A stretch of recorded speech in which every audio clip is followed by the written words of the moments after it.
मुख्यमंत्री जी को अवगत कराया है, क्या उन सब लोगों की अपेक्षाएं हैं?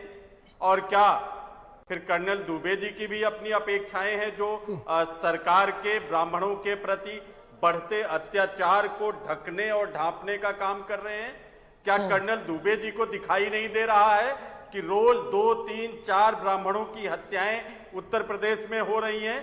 क्या इनको दिखाई नहीं दे रहा है कि विकास दुबे के 12 साल के बच्चे पर उत्तर प्रदेश की योगी जी की मर्दानगी वाली पुलिस ने पिस्टल तान दिया था, उसकी बीबी को बिठाकर उसके ऊपर पिस्टल तान दिया था, 2 दिन की सुहागन और तीसरे दिन की विधवा खुशी दुबे को षड्यंत्रकारी बनाकर जेल में डाल दिया? क्या इनको दिखाई नहीं देता है? क्या इनको कमलेश तिवारी की हत्या दिखाई नहीं देती? क्या इनको विवेक तिवारी के मत्थे पर गड़ी हुई पुलिस की गोली दिखाई नहीं देती है? क्या रायबरेली के ऊंचाहार के 5 ब्राह्मणों को जिंदा जला देना इनको दिखाई नहीं देता है? क्या आदित्य तिवारी भाजपा नेता बस्ती को जिंदा मार देने की घटना कर्नल दुबे को दिखाई नहीं देता है?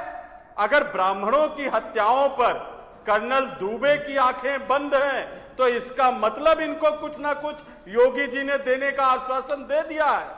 और इसके आगे बढ़कर आप समझिए, रोज प्रतिदिन और हर घंटे किसी ना किसी ब्राह्मण के ऊपर अत्याचार हो रहा है, हत्याएं हो रही हैं, दलितों की हत्याएं हो रही हैं, संजीत यादव जैसे युवाओं और व्यवसायियों की हत्या हो रही है।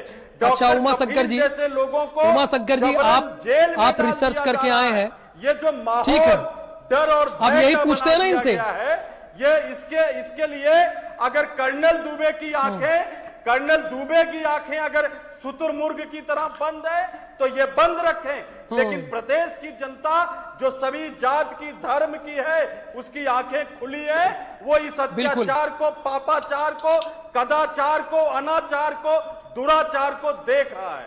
ठीक है उमा शंकर जी, दया शंकर जी पूरी लिस्ट गिना दिया। उमा शंकर पांडे जी ने विवेक तिवारी से शुरू किया, कमलेश तिवारी, उसके बाद ऊंचाहार होते हुए प्रयागराज पहुंचते हुए प्रतापगढ़ पहुंच गए, और ये पूछ रहे हैं कि ये लिस्ट तो बड़ी लंबी है, इसमें कई तो भारतीय जनता पार्टी के नेता भी हैं, कितना गिनाएं? ये कह रहे हैं कितना गिनाएं हम, ये तो बहुत पढ़ लिख कर आए हैं। दया शंकर जी अब क्या करेंगे आप? देखिए उमा शंकर जो है वो मेरे भाई हैं और बहुत पढ़े लिखे हैं, ये भी मैं जानता हूं। जो आप कह रहे हैं उसमें कोई सहमति में है। अच्छा। मैं अलग उनसे नहीं सोचता, सबको भाई बना लेते हैं आप, ये कला आपने, भाई है ही वो, बड़ी अच्छी है, मेरे भाई है। अच्छा कोई सवाल उठाए तो भाई, अच्छा देवमणि और द्विवेदी, उमेश द्विवेदी ये भी भाई है? नो नो नो, अच्छा दो विधायक सवाल उठाए, ये भी दोनों भाई? उन्होंने, देखिए सब भाई, अच्छा सब भाई, ऑल आर ब्रदर्स। और जो जिसकी हत्याएं हो रही है, जो जिनकी हत्याएं हो रही है वो सौतेला भाई, जिनकी हत्याएं हो रही है सौतेले भाई, अपराधी है। सुनिए, अरे दया शंकर जी जिनकी देखिए उमा शंकर पांडे लखनऊ में रहने तो भाई हो गए, और बाकी के लोग जो हैं वो सौतेले भाई। अपनी खिंचाई में क्या कर रहे हैं कि खिंचाई करते करते थोड़ा सा ज्यादा खींच जा रहे हैं हम लोग। कौन? कुछ बातें उमा शंकर जी ने कहा। अच्छा। उमा शंकर जी की बातों से इत्तेफाक रखते हुए सीधा सीधा मैं कहता हूं कि जो लोग तो निरीह थे, असहाय थे, या बिना किसी अपराध के मारे गए, जरूर ये भर्त्सना का विषय है। मैं भी, मेरे आत्मा के अंदर भी ब्राह्मण रहता है, लेकिन जो अपराधी है उसको ब्रह्म समाज कभी भी इसका संरक्षण नहीं देता है और ना हम लोग देंगे। रही बात उनका ये कहना जो किसकी अभिलाषा क्या है, मुझे लगता है वो मेरे भाई है, शुभेच्छु है, यदि वो कह रहे हैं तो कह रहे हैं। लेकिन उमा शंकर जी बता दूं कि ये डिबेट से पहले भी मेरी मुख्यमंत्री जी से कोई चर्चा नहीं है, 1 हफ्ता हो गया है मिले हुए, और बाद में भी इस विषय पर कोई चर्चा नहीं है। आप जब कर्नल कहते हैं तो थोड़ा भरोसा रखिए, हम ऐसे ही चलते रहेंगे जैसे है। सिद्धांतों पर आदमी बात करता है। बात इतनी है कि उमा शंकर भाई की बात गलत हो नहीं सकती, लेकिन जो अपराधी है वो अपराधी की तरह से डील किया जाएगा, और जो सज्जन पुरुष है उसके लिए कानून अपना काम करेगा, उसको न्याय मिलनी ही चाहिए। ये दया शंकर जी ठीक है, उमा शंकर पांडे जी आपको तो भाई बता रहे हैं, अब जो बाकी लोगों की हत्याएं हो गई वो कौन है? कह रहे हैं आप गलत नहीं हो सकते, ये भी कह रहे हैं दया शंकर जी, ये भी कह रहे हैं। उमा शंकर जी जवाब आपसे मेरा।